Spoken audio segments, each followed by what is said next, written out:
आज 26तम कारगिल विजय दिवस भद्रक रे शहीद निरंजन बेहरा को झुरुची गाँ माटी।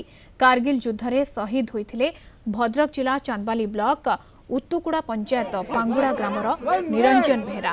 तांकर अवदान को प्रशासन अवहेला करिथिबा अभियोग होइछि। शहीद का निजस्व ग्राम पांगुड़ा स्थित शहीद स्मृति स्तंभ एवं शहीद स्मृति पीठ अवहेलित अवस्था पड़ रही। सेठारे शहीद निरंजन प्रतिमूर्तिटीए नथिबा अंचलवासी अभियोग करिसेंति।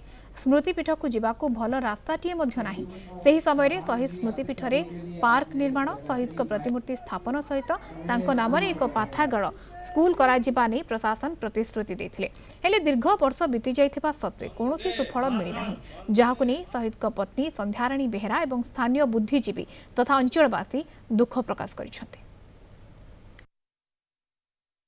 तो मुझे बहुत गर्वित मो देश मो स्वामी लड़ी मुझे गर्वित ना देश शहीद होती आम छुआ मान भी मुझे माने डायरेक्शन दिए सब विषय दिए मोर जी सांगसाथी माने मोर जो क्लोजिंग माने लोक सब मुझे भल कथा कहे आम बाबू तो बहुत भल थे से भाया स्मृति आम सब अच्छी मो मरिया पर्यटन थी मो पिला मानकर भी से भाया सी भी सब मन पकाती सब कहते सब स्टेप्रे स्टेप जो कम है भी बापा एमती पापा एमती पापा एमती सब कथा तो उन्नतिकरण हवा कथा ये गोटे पार्क हवा कथा आउता स्टेचू बनाला कहले ये गोटे स्कूल हम सी किसी कुआडे हो पारा नहीं तापर मझी रही करते आसापी पार्क माटी फाटी पकई कम हवा कथा पुणी कौन केस हो बंद हो।